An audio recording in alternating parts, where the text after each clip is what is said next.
welcome back to the channel. I'm your host for today, Claire Headley, and this is my next episode of Scientology Stories, in which I interview people who had their own Scientology experiences, who are sharing their stories. And as always, my reminder, Scientology does not want you to hear these stories. So thank you for being here. Thank you for sharing. Thank you for helping us educate people on the true nature of Scientology. And with that, I will welcome my guest for today, the amazing Hana Eltringham Whitfield. Hana, so good to have you back. Hello there, Claire. Great to be back with you, dear. It's been a while. Yes, it has. It seems Yeah, like this year has just been one heck of a roller coaster ride.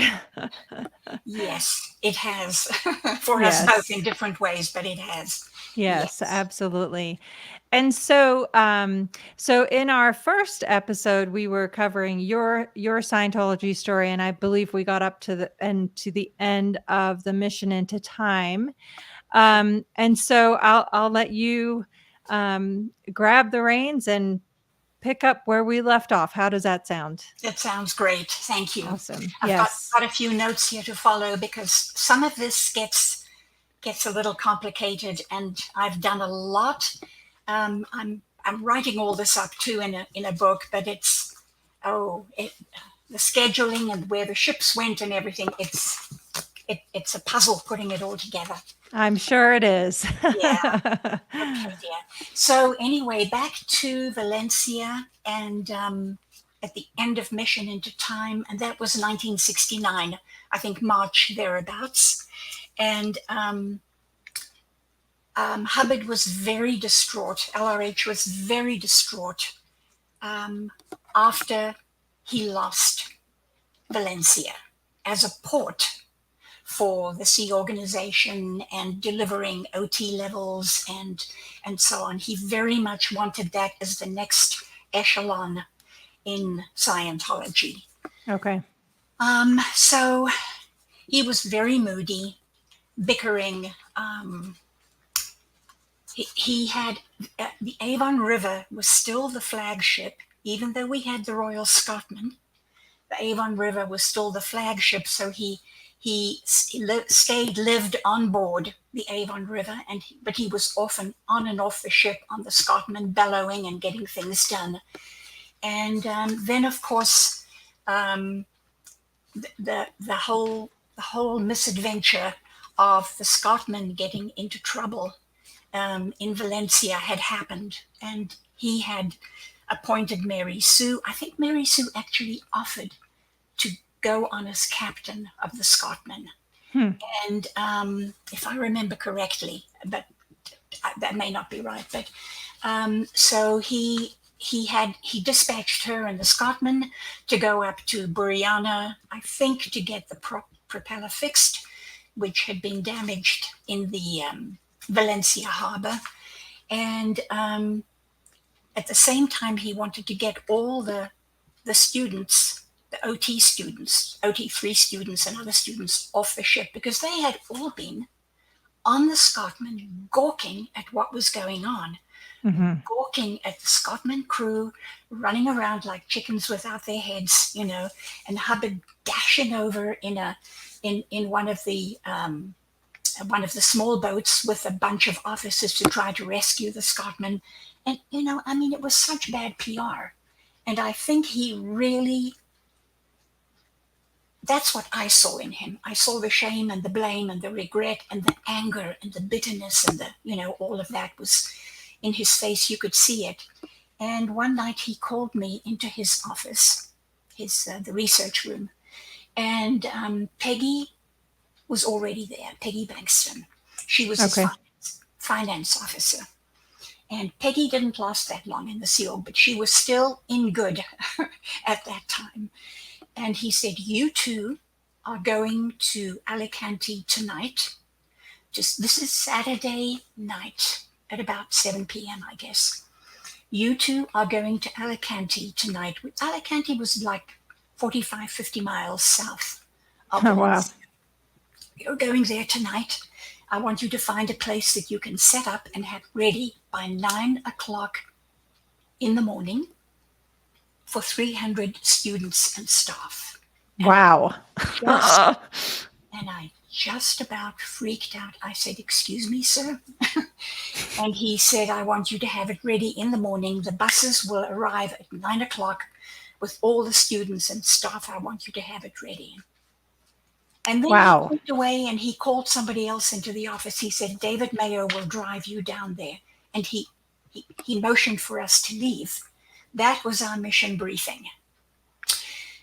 And sure enough, David Mayo was ready. He drove us down. We packed a few things. He said, "Don't take your uniforms, just street clothes." Mm-hmm. And on the way down in the car, Peggy and I looked at each other and we said, "Look, man, we're just going to have to do our best. I don't know what that can be, but..." By the time we arrived in Alicante, it was about 10:30, 11. David dropped us off at one of the fancy hotels on the outskirts. And there was music playing and orchestras playing and people dining and whining and dancing. And we didn't even go in there because the expense was outrageous. Mm-hmm. We got in the cab, and I said to the cab driver, "Please just drive through the city." We had no idea where to go, what to do. Saturday night, everything is closed down. Spain Right. closes down on a weekend. There aren't Yep. real estate agents to go to. There Right. aren't, Even more so on a Sunday, right? even more so on a Sunday. Yep. And so we were chatting in the back. I guess we were chatting in the back of the taxi, the cab. And I said, "Well, we've got to find let's look for buildings." And the streets were well lit. The cabbie was taking us down well lit streets. And then he's driving. I said, "Drive slowly. We want to look at buildings." And he drove slowly, not much traffic on the streets. And he said, "Senora, you look for something," and we'd been talking about students and education and stuff. He said, "You teach?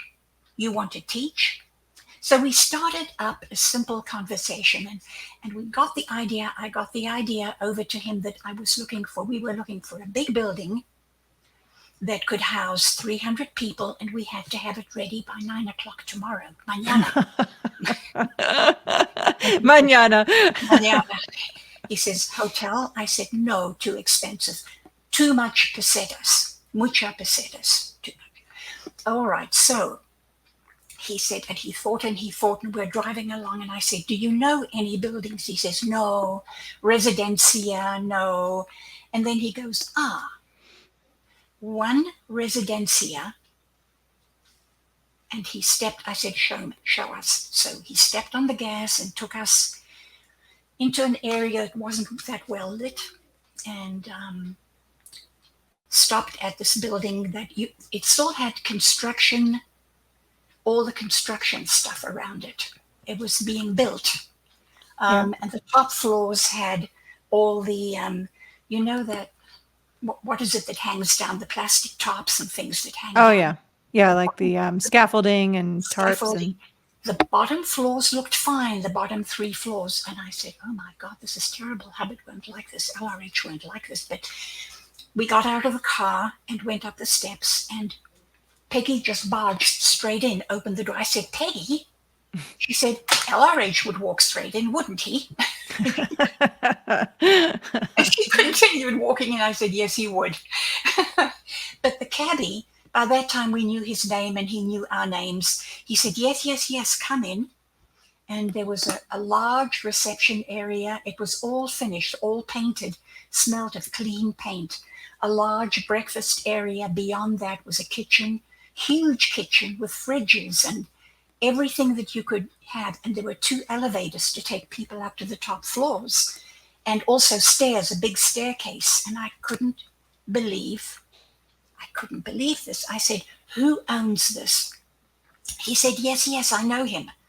I said, "I can't believe this. Dear God, if there's a God." And he said, "I get him." I said, "Okay." He drove off.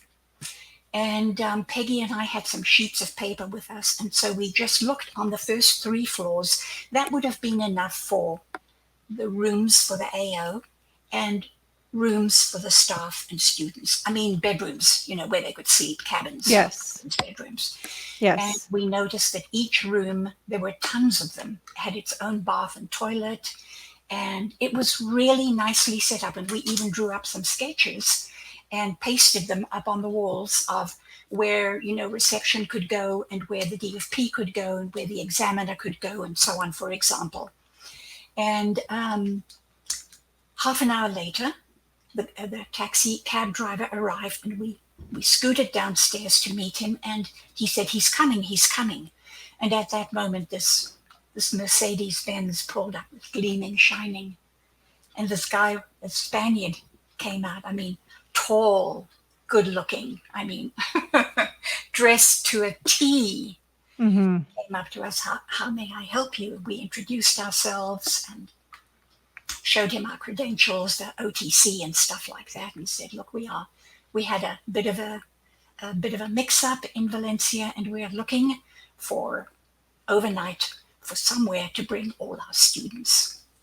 And he said, overnight? I said, yes. We would like to have the buses arrive at 9:00 in the morning. Oh my goodness. If that is possible, senor. But of course, I'm willing to work with you in any way you want, and we'll do whatever is possible. And he said, look, my dears, he said to me and Peggy, he said, it's late. You must be already tired, but we have lots to do. And I think, yes, I can help you. And I just went, oh my God, if there's a God, thank you. Wow, that's crazy. He said, I have a friend who has a little restaurant. I've already called him to open it, make coffee, and get us something to eat. Let's go and talk. So within 10 minutes, we were in the restaurant talking, and we had our sketches out on the table and showed him what we needed. And he got on the phone, and he started calling. He was calling Alicante. He was calling Valencia. He was calling Madrid. He said, look, I have many businesses. I can get all the furniture you need. I can get for the offices and for the bedrooms. We can get all the foods that you need. I have already got my other friend calling the electric company to turn on the power, turn on the elevators, turn on the phones, I'm going. You found a miracle. It was just one of those, I don't know what it was. We had the place ready by 9:00 in the morning when the buses Unbelievable. That's amazing. Totally unbelievable. And of course, when we got back, I asked to stay 2 extra weeks, which Hubbard granted because the owner asked for us to stay. Yeah. When he saw all the Americans coming off the bus, I saw him blanch a little bit because Americans can be a little brashy and a little, they're just free and easy, and they were just doing their thing. And I thought, come on, guys, this is PR time, Yes. Get in line. This is a very educated businessman here. But I said, I will stay on for 2 weeks, Peggy and I, to make sure that everything stays right and it works right. So we got, the money was no problem. Somebody brought a check down from the ship. I gave it to him, signed for everything. We were in. Wow, that's amazing. What are the odds, man? Oh my goodness. What are the odds? We were so fortunate. I mean, we could have ended up in liability for a month, but it worked. So when I got back to the ship, Joe van Staden had been the captain of the Avon River, and Hubbard was still very moody on and off the ship. He was very happy with the mission, and he sent Peggy and me straight away to Guernsey and Jersey to find a building for the AO, a building that could be bought, and we couldn't find anything. We came back, so he sent another mission to Edinburgh, to Scotland. And then Joe was sent on some kind of mission, so I took over as captain. Okay. But we were just in port mostly, so I had nothing to do except keep the ship clean and keep everything running. Um, and then the Scotman was on her liability mission, so we didn't see anything. I'm sure Hubbard got messages from Mary Sue daily, but we weren't privy to those. Okay. And then it must have been in May sometime. No, April. I think it was April. Hubbard wanted to take off. He didn't want to stay in Valencia any longer. There was nothing there except the Avon River. Mm-hmm. And he said he wanted to sail down to Alicante to eyeball the residencia himself and see how things were going. And I thought, oh gosh, I hope those guys have been alerted, because any time LRH came up to view something, he always found something wrong with it. Yeah. Always. So I hope they were alerted. But we sailed down to Alicante, couldn't get into the harbor because it was really a yacht harbor. And Hubbard was furious. Even the Avon River, the small ship, 150-foot long, couldn't get into the harbor. Okay. So we anchored outside, and Hubbard had to go ashore in a lifeboat. And he did. He found things wrong. He reamed out the AO staff, and he came back a little happier. I think he got something off his chest. He liked to ream out people. He was always happier after he did that. Anyway, we got going again and sailed north. And he decided at that point, he was in the chart room. Where can we go? He called me into the chart room. I don't remember who was there, maybe Amos, Leon. And he said, where should we go? He usually spoke about those things with Mary Sue. Mm-hmm. She was always with him, and she always checked out the politics of a country. Was that country in good? Wasn't it? Was there a war going on? And so, but now, of course, on board, I found this out later on board, none of us knew that that's what Mary Sue did. We just blithely said, well, we could go back to Monaco, we could go to Marseille, we could go to Barcelona, we could go to Sardinia, we could go anywhere, sir. And he said, Marseille, we haven't been to Marseille in France, let's go there. So we set sail north, and as we passed Valencia, as luck would have it, there was the Royal Scotman anchored for the night. Oh. And so Hubbard got all excited. He said, pull up close to the Scotman. So I did, and then we drifted, just slowly passing her. And he bellowed through his bullhorn at the quartermaster up on the bridge. He bellowed back that he would get the captain, and pretty soon Mary Sue came. And he started bellowing at Mary Sue. Why are you anchored? You should be sailing at night. You should be training your crew. And I cringed, because he'd just written a flag order saying that Mary Sue was to anchor at night, make sure her crew got sleep, and train and cruise during the day. Huh. But I just stayed quiet. It wasn't the right time to, I just stayed quiet. And he was bellowing at Mary Sue. He couldn't hear her when she spoke back through the bullhorn. I could.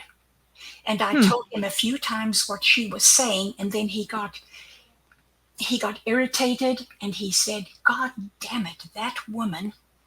And I didn't hear the rest of it. And I felt so bad, Claire, because there were other officers on the bridge with us. I mean, there was, I think Leon was there, maybe Amos, maybe, Ron Pook wasn't there. He was with the Diana.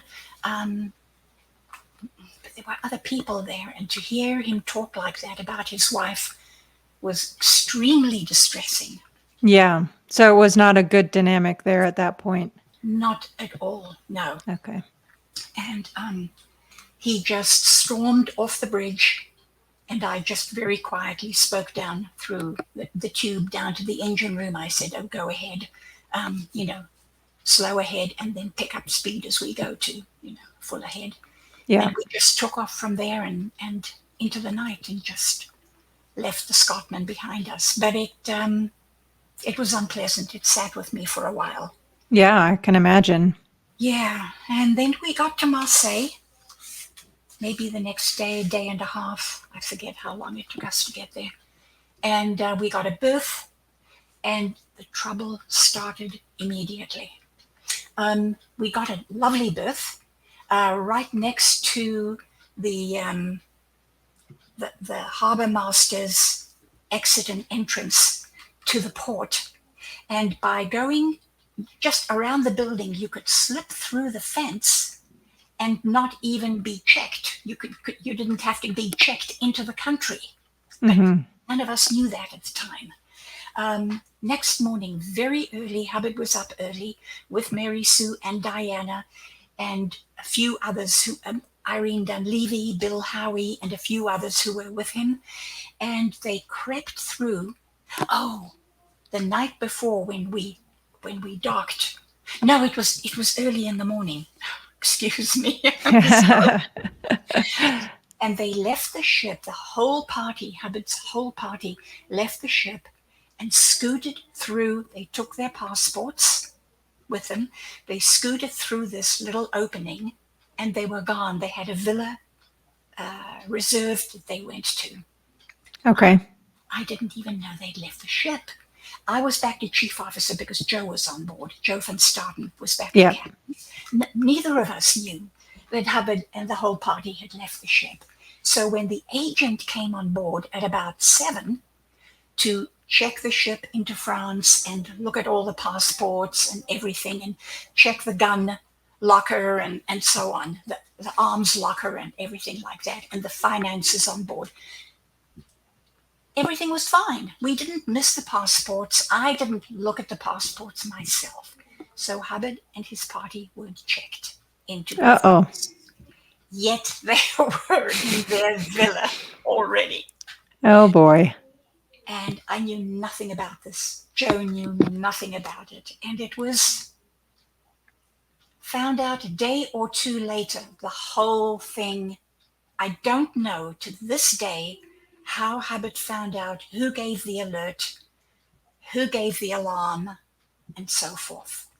I just know that suddenly Bill was all over the ship. Irene was running around with her e-meter, and I was getting nasty looks from all those people who were Hubbard's personal staff, and I was freaking out.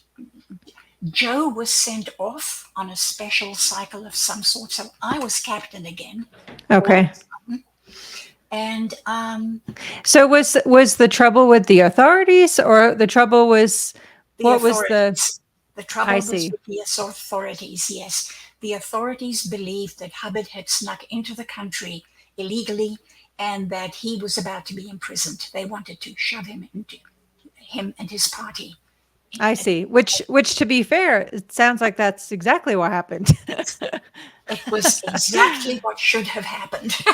Yes. There was a lot of work done by a lot of people apparently to stop that from happening. But I was stuck on the Avon River. I knew none of the particulars. Irene came by to set check me, which was fine. Everything went fine. I had nothing to say about anything. Right. And then I noticed a lot of scurrying in and out of the engine room. There were people, Bill Howie and Irene and others, and Phil, I think his name was Phil Cohen. I'm not sure. He was in and out. And I went down to Dick Winfield, my chief engineer, who I liked very much. He was really great. And I said, Dick, what is going on? Irene won't tell me anything. He said, sir, please don't get upset. I said, come on, Dick, what's going on? Sir, I've been told not to tell you what's going on. I said, what? I've been told not to tell you what's going on. Bill Howie, Irene Dunleavy. I said, and I got scared. At that point, I was scared. I did not know anything. Then I found out about, somehow or another, I found out about the illegal getting ashore illegally, and I found out that the agent had not cleared them into the country, Hubbard and his party, and so on. And I was freaking out. The ship was assigned liability. Dick was assigned liability. And then a flurry of orders went all over the place. And I got a strange order from Hubbard, written, jotted on a piece of paper: turn the ship around tonight using the method I taught you so that it's pointing out of the harbor. So we turned the ship around using ropes only. Then something else happened. I don't remember. But then the liability condition was cancelled, but a COMEV was called on everyone. Then the COMEV was cancelled and a non-interpolation order. And I realized that this was happening as Hubbard was finding out what was going on, which I knew nothing about. And all these people running onto and off the ship were avoiding me like the plague. I had no idea what was going on. Wow. Never forget that particular period in Marseille, because it was so distressing. It was confusing. It was, I felt I was like tainted, pushed away, disregarded, abandoned. But you had no idea why. I had no idea why. I asked Irene. She wouldn't tell me. She said, it's none of your business. So I just waited, kept my cool as much as I could, at least on the outside. Mm-hmm. And I just did what we normally did on the ship. And then the Royal Scotman finished her liability cruise. She sailed in looking fantastic. She'd been newly painted. The crew were all in their whites, standing along the front of the ship. And Hubbard just fell in love with all the pomp and the splendor and the uniforms. And he loved that kind of stuff. Yeah. And they were awarded this and that, and awarded power or affluence or something. And here we were, the scum of the universe. It was really bad. But within a day or two, all the conditions had been cancelled. Hubbard, all he did was issue a caution on Joe and myself for permitting some of the crew to go ashore without being properly checked in. Oh, come on. Oh, my goodness. Was all. I Wow. could not believe it. Apparently, there was also some sort of trouble in the engine room with one of the Spanish engineers and Marilyn Routsong, who was an old Scientologist from St. Helens. And she worked personally with Hubbard. And they were having a little bit of a flirtatious relationship and so on. And that was causing discord in the engine room, something else I knew nothing about. So anyway, that came to an end. Hubbard boarded the Royal Scotman, took flag with him. No, he left flag with us because they would be at sea. By that I mean, we still continued on the Avon River to pick up all of worldwide Scientology communications. They continued to come to Marseille and on board the Avon River, and I looked at them all and responded however I could to Jane and other people at Worldwide, and made notes which I would send to Hubbard later on, because Hubbard was on the Royal Scotman sailing away to another port in North Africa. Okay. So, but all of this period of time, France was under a strike, a general strike, which was growing slowly day by day by day. And when the Royal Scotman left the strike, all the students in France joined the strike. Oh. And everything shut down. The phones, telephones, cabs, buses, you name it, nothing worked. Shops closed. Fuel was no longer being delivered to us. Fuel barges weren't working. Water barges weren't working. The agent had left his office and had left us a phone number only for supplies that we needed. Yeah. And Hubbard had said, finish up the work you're doing in the engine room, and then let me know when you sail, so that you can join us where we are. Yes, okay, sir, fine, will do. Um, so we finished up what we were doing, and I kept looking at the strike because it was getting worse and worse and worse, and we were trying desperately to not use too much water, not use too much fuel, so if we had to get out of Marseille, we could. And then one day, Amos came running to me and he said, hey, the red flags are up all over the place.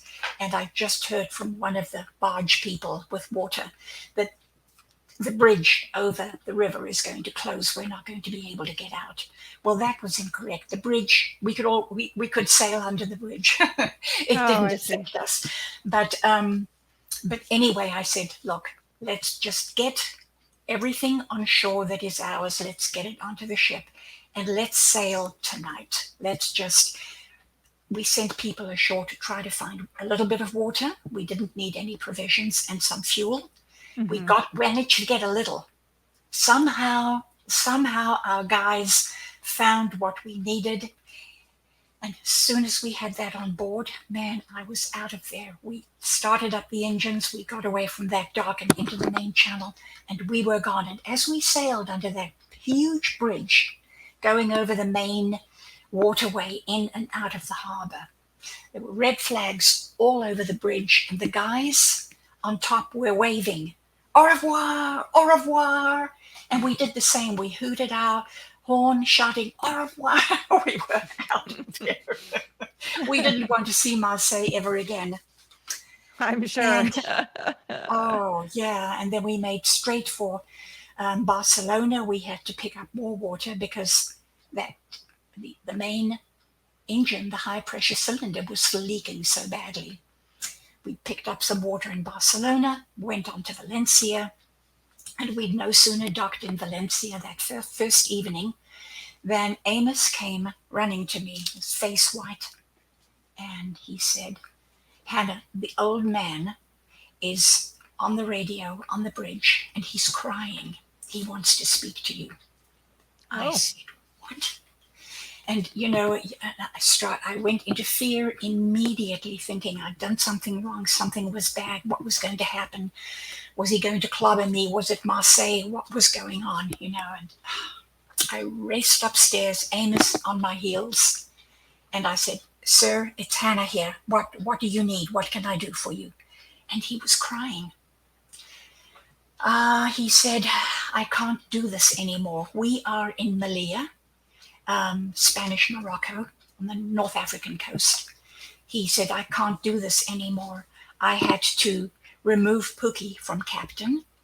The ship is out of control. I can't control it. I need you here now." And I almost died. If LRH couldn't control the ship, how the hell did he think I could? right. It just blew my mind. Yep. And as bad as it sounds, Claire, at that moment, I just quietly dug my heels in. Didn't, oh, he wanted, Hubbard asked me to tell Amos to go away. So I was on my own with him. And I dug in my heels a little and I thought to myself, I'm not going to rush into that situation Yep. until I know what's going on, because I will lose like everyone else has lost. It was the first time I think I felt that in the Sea Org and with Hubbard. Yep. And I said to him, "Sir, I can get a car and come down. I can get a flight. I can get. What do you need? How soon do you need me?" Hmm.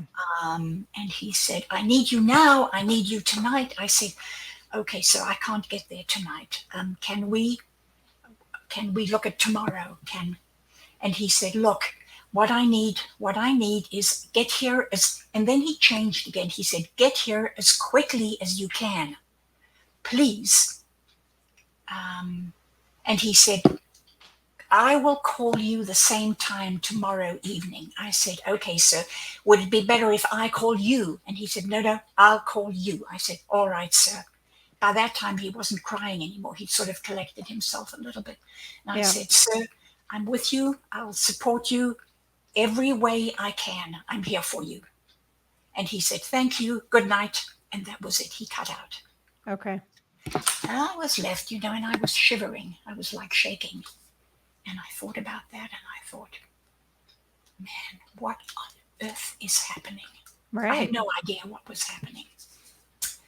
And I just thought, I went back to my initial thing on, I'm not going to rush. And at the same time, I thought, but I can't not rush. I Yeah. can't make it look like I'm not, compliant. Right. So, Out of fear of consequences, obviously. obviously, Yeah. yeah. And he really sounded like he needed help. Yeah. So it was like, I don't know how I can help, but I know that you need help. So I spoke to the officers. I got the officers together. I did not tell them that LRH was crying. Mm-hmm. I just said that he needed us as quickly as possible.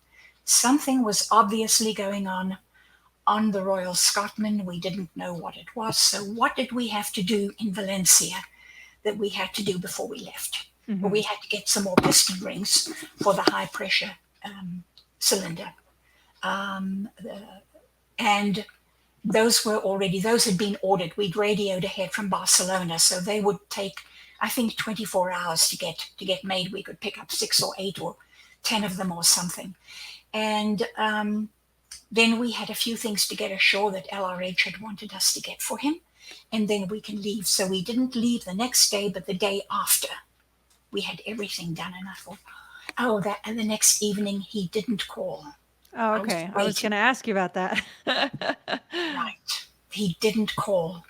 And I picked up, the mouthpiece thing, and I called the Scotman. And I got the quartermaster, and I asked, did LRH want to talk? He had said he was going to call me at this time, captain of the Avon River. And I waited 5-10 minutes and then got a response back. No, everything's fine. So that was that. That ended that. And then I got a cable from him, a telex, what we called a telex. It was one of those printed sheets, saying that the Scotman was going to follow her schedule of ports that she was going to go to, and as Hana was advised by separate cable, Avon River would also. I never got that cable. I called again to the Royal Scotman, and I got our telex person, our communications person, to do that query and get the cable, but it never came. Huh. So by that time, the Royal Scotman was at sea and not answering the call. So I just left it, and the last thing I'd heard was go to Bizerta and wait for the Royal Scotman in Bizerta. So that's what we did in Tunisia. And by the time we got up there, the Royal Scotman was already there, and Hubbard was I think he was not that pleased that we came in after him. He expected us to be there. But on the way up, we ran into some bad weather, and rather than have the ship being tossed around like a cork, I pulled into an inlet, and we anchored away from the winds. And I just gave the crew some time off to sleep and swim, and I like to do that every so often. And so we spent a day doing that until the storm passed, and then we set sail again, and I think that's what did it. But when he saw me, he said, there wasn't a storm going on. And I just smiled at him. I said, yeah, there was, sir. And he turned away. He didn't take it up any further with me. I took a deep breath and I just left it. I was walking on eggshells a lot in that time. Yeah. And then we started to do trips to Valencia every so often to train new recruits and to come back and hand them over to the Scotman and then get a bunch of new recruits and take them out and train them. And we did that for quite a while, for a few months. And I did find out what happened on board the Scotman in Malaya. Yeah. About 75 or 80 new recruits had arrived. Bill Howie had gone to pick them up in England. Okay. And unfortunately, a lot of them didn't even know what the Sea Org was. A few did not know what Scientology was. And it Wow. caused, it was, I don't know how that happened. Somebody really glitched on that. And it caused a tremendous chaos on board, because all these people had to be separated out and separately looked after and cared for. Imagine being on this ship in in a North African port with Arabs all around you, and you don't know what Scientology is. Oh my goodness. That's crazy. It was crazy. And that's what Pookie couldn't manage, and that's why Hubbard removed him. You know, I was I going to see. step into that mess. And then on the ships, on the Royal Scotman's journey from Malaya to Tunisia to Bizerta, to bring order to the ship, to put order in, Hubbard ordered that anybody who goofed, even one goof, had to go down into the water tanks. They weren't full of water, they were empty, they were not being used, to chip out the rust. And they were in there for anywhere from 12 to 24 to 48 to 72 hours, Wow. depending on their punishment. And during the time they were in there, they were fed, buckets were lowered down with food in buckets for them. They were not allowed toilet privileges. They had to go where they were. And Unbelievable. I heard this from my former husband, Guy Eltringham. I said, Guy, what the heck happened? And he told me blow by blow by blow by blow. He was one of the people who'd been assigned for 72 hours to one of those air tanks. Wow. And the master at arms up on top, the ethics officer, would walk around, and when he saw anyone nodding, he would slam his baton on the side of the metal and wake everybody up. So it was a cruel, cruel, cruel punishment, and I'm so glad I missed it. And Yeah. I was so shocked when I heard about it. Absolutely. Anyway, the best part of that period was being away from Hubbard and the Royal Scotman and being out in the open ocean. And we had some great adventures. I'm going to just touch on a few of them. On one of them, we were sailing. It was evening, sun was setting, and we were sailing toward Valencia, probably in the middle of the Mediterranean somewhere. And Yeah. a patrol boat came screaming up behind it with its horns going. And it looked like it had a Russian flag on it. And I just freaked out. I thought, oh my God, they're going to board. What are they going to do? Amos, fortunately, could speak a bit of Portuguese, a bit of Spanish, a bit of something else. And they could speak a little bit of one of those languages. So they came storming up onto the bridge and went straight to Amos, Capitan. And they had their rifles with bayonets drawn. They came Wow. up onto the bridge, and I had the crew all backed away, and we had put the ship onto, just drifting. And Amos sort of acknowledged the guy, and he said, no, me, no, Capitan. And he gestured toward me. Oh no. And wait a minute. it's really interesting what happened. Yeah. And the guy, his eyes got real big, and he said, no. And a smile came on his face. He came right up to me. He took my hand, and he said, only in Russia is woman captain. Meaning, only in Russia do women become captains. Right. But here, he said, So I said to him, "You captain of your ship?" "Yes, yes, yes, yes." "Okay, okay, I am the captain of this ship." "Only in Russia," he said again. And then and the men were all jumping up and down and exclaiming and running around the bridge and looking at things and going ooh and ah, and somebody was showing them the this and the depth sounder and the radar. They were all over the place. And then one of them got down on, when they get down on their, not their knees, but they get down, they squat, and they start Yes. doing that dance, that Russian dance. And the others started singing, and he was doing his Russian dance on the bridge, bellowing, their voices bellowing. Well, the ice was broken at that point, so we Yeah. took them down to the wardroom, and I told Amos, "Yeah, break open the liquor locker and let's do a real number on this thing." So they had a wild time. It was wild. And then they parted midnight also, best buddies forever, Wow.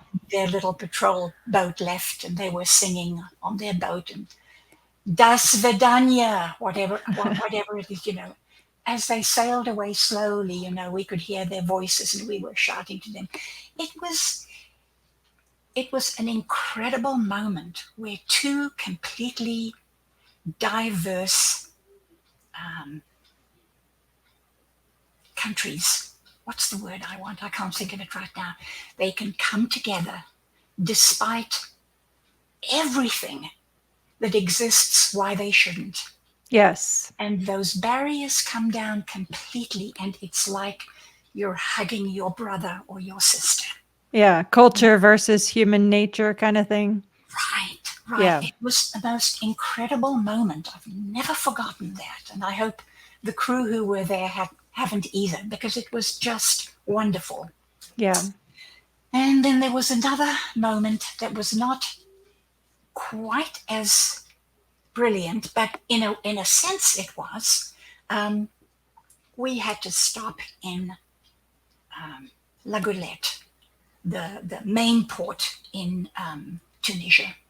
At one point when the Scotman wasn't there, the Scotman I think had already left for Corfu. Okay. And we had to stop there to do a few things. And Vicky Livingston was with her. We had picked her up, LRH's finance aide. We had picked her up in Valencia. She'd sailed with us. She was going to sail with us eventually all the way to Corfu. We got a cable in La Goulette saying, "I want Vicky on the Scotman right now," which meant we had to take her to the airport, book her, and get her sent off. So Leon or somebody took her to the airport, and she had a big coat and a bag and everything, and she went. 2 hours later, and this was, I don't know, mid-afternoon, I guess. 2 hours later, the agent came along the dock, absolutely in a panic, rushed on board, grabbed me, grabbed Leon. Miss Vicky, she is in prison." Oh, what? What? Oh my gosh. Well, she wasn't in prison. She was Oh. detained. She was detained at the airport, in the airport prison, so to speak. But she was Okay. She had tried to go through customs with a bunch of millions of dollars sewn into her coat. Oh my goodness. Come on now. Wow. I know. And here we were, me in this little ship in this foreign country, and Hubbard's finance aide is locked up at the airport. Oh my goodness. And I said, "Okay, guys, I don't know what we're going to do, but we have to handle this. We have to deal with this." So I said, "Amos and Leon, please get into all your whites. Stella, come here. Make sure they are spotless. Make sure their make sure their buttons are shone like never before. Make sure." She did. I said, "You go down to the airport, you find out exactly what's going on, and exactly if you can find out any clue what needs to be done to resolve this." Yeah. I didn't think they would be willing to give anything, but we didn't know. So try to find out. So off they went, looking superb. And of course, sorry to back up for a moment, you had no idea that Vicky had millions of dollars sewn into her jacket. No, Oh my no, gosh. absolutely not. Vicky did not tell us a thing. Yeah, the jacket I mentioned, she had this big coat. It looked a little bulky, but no. Right. We had no idea that. Oh my gosh. So just crazy. Okay, go Go ahead. I know things that went on in the Sea Org at that time were crazy. Yeah. So a few hours later, the two came back looking somewhat dejected, came back to the ship and said, yeah, Vicky is being held. They're going to hold her until they know what you want to do as the captain. And they were the men, the security people at the airport. They had police standing by, and Vicky is going to be charged. And they don't know if we can do anything to help. But we thought on the way back that it might help if we write a letter just saying that, she is a member of this and she's one of Hubbard's aides. And I said, oh, well, maybe. So we sat around in the wardroom and chatted. We got everybody down there we possibly could who had any idea. And slowly a plan, oh God, we spent hours on it, Claire. Slowly a plan evolved.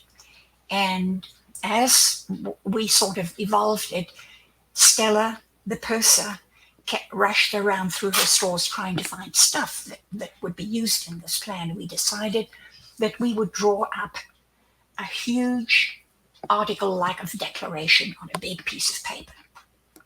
And the finer, the nicer the paper, the better. And if we had a calligrapher on board, we wanted that person to start practicing right now because the whole thing would be done in calligraphy. Okay. So two guys, I think, started practicing. And we started to draw up the wording, and it was something like, to the majestic and great wise people of Tunisia. I don't remember the masters of Tunisia. Thank you for having us stay in your wonderful port, and thank you for alerting us to the situation that was going on. And we offer you our esteemed apologies for this, which we can never have too many apologies to you, and because this has brought disgrace to your country, and we will let Mr. Hubbard know. He is the esteemed gentleman of OTC who was staying here on the big ship, the Apollo, and who donated. Fortunately, somebody remembered the donation, who donated a large sum of money to the children's. There was a group there that looked after orphaned children, and the donation had been made to the children's place. We mentioned that because that would be a good lead-in, and so we went on and on about that Hubbard is the master of the seven seas, and and you have invited us to your country. I am not saying it like it was written. It was written in a good order. I'm just remembering this. Yes.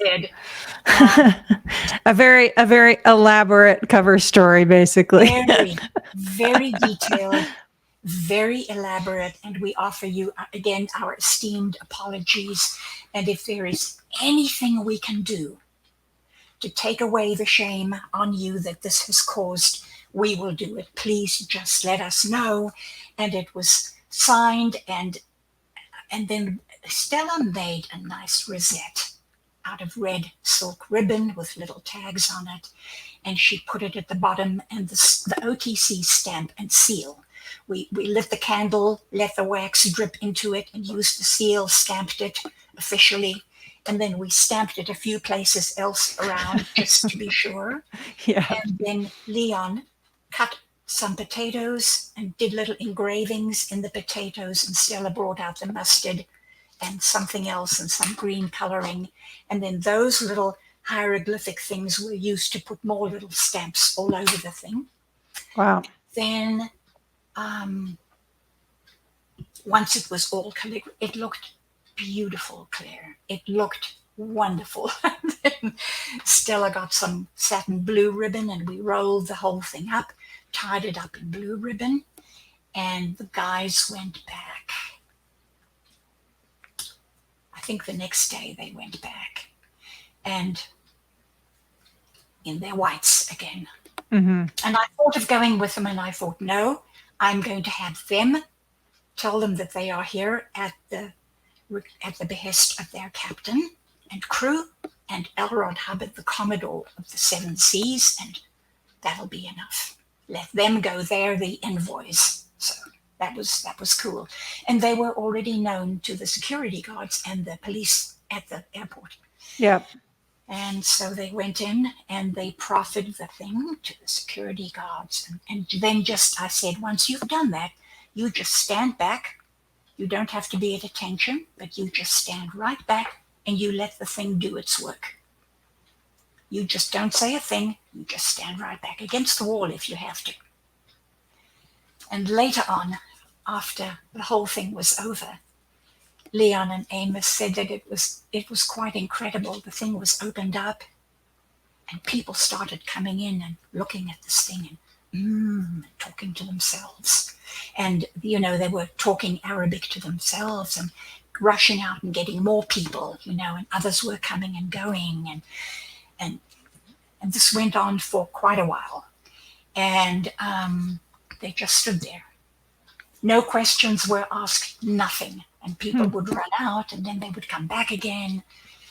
And finally, after about 2 hours, a well-dressed gentleman came in his Arab gear, and he went up to Leon and Amos and he said that they wish to extend an apology for taking Mrs. Livingston, Mrs. Vicky into their custody. They understand the situation. They know Mr. Hubbard, the Grand Commodore. They have great esteem for Mr. Hubbard, the Commodore, and they would like to make it all right by releasing Mrs. Vicky and letting her get on her plane. And Amos and Leon said that they saluted very promptly and said they would be honored. I said, make sure you use the right language. They would be honored to accept what this gentleman had offered. Yep. And that they would do whatever they could in turn again, because they said their futures, the future of Mr. Hubbard and Tunisia, is sealed. Mr. Hubbard loves this country. And so very shortly thereafter, Vicky was brought into the room, not wearing her coat. She had her coat over her arm. But another aide, another security guard or someone brought in a beautiful leather case, tooled, beautiful leather woven case, and all this money was stacked in the case. Oh, wow. Brought Vicky in and brought the suitcase in and left it by Vicky's feet. And I said to Leon, and I said, if everything goes fine and you come back to the ship, do not come back roaring with laughter. Do not laugh on the way back. Do not pat each other. You stay absolutely reserved, and once you are down in the wardroom, you can laugh for a month. Yep. You don't do it because somebody might see you and report it back, and it blows the whole thing. Right. They did just that. They chastely, came on board, heads lowered, went down into the wardroom and just broke open. Oh my gosh. And that night, that's just crazy. We put Vicky on the plane and she went to Corfu. With the cash? With the cash. Wow. With a big bag of cash. And security guards helped her with the cash. On the plane, off the plane to the ship. They went with her all the way. Those sorts of things were were amazing, and we really manipulated those people. That stayed with me afterwards. Yeah. We really manipulated them, but then that's what we did in the Sea Org anyway. We Right. No, manipulated. and it occurs to me that is the foundation of the policies that came to be in terms of manipulating government officials and police and creating shore Right, stories and lying and all of that, which right, is, obviously still enforced to this day. right, right. Yeah. That was how Hubbard worked in the real world. That Yeah. was We were doing just exactly what we were following his will. Yeah, And and never playing by the rules, but then putting you in a situation where you have to clean up the mess and right, and deal with it regardless when it could have been averted from the right, get-go, it sounds like. right. It could have, yes, it could Yeah, have been. Yeah, it absolutely, Claire. yeah, Absolutely. Yeah. yeah. So, Wow, crazy, crazy. Well, we've reached our hour mark oh already. my Can you believe goodness. it? Okay. I will hurry through the next hour. Oh, it's okay. Next It's hour. all right. We all love hearing your stories, Hannah. So, but yes, absolutely. Always a great pleasure speaking with you. Oh, Thank you so much for sharing your insights. It really does help to. oh yeah, Claire. Thank you so much. It's great sharing them with you and with all our fellow mates out there. Yes, And yes, and thank you for doing this. yes, absolutely. Well, we'll pick up next time, but thank you again, and we'll talk soon. Wonderful. Thanks, Claire. Awesome. Thank Bye bye, you. dear.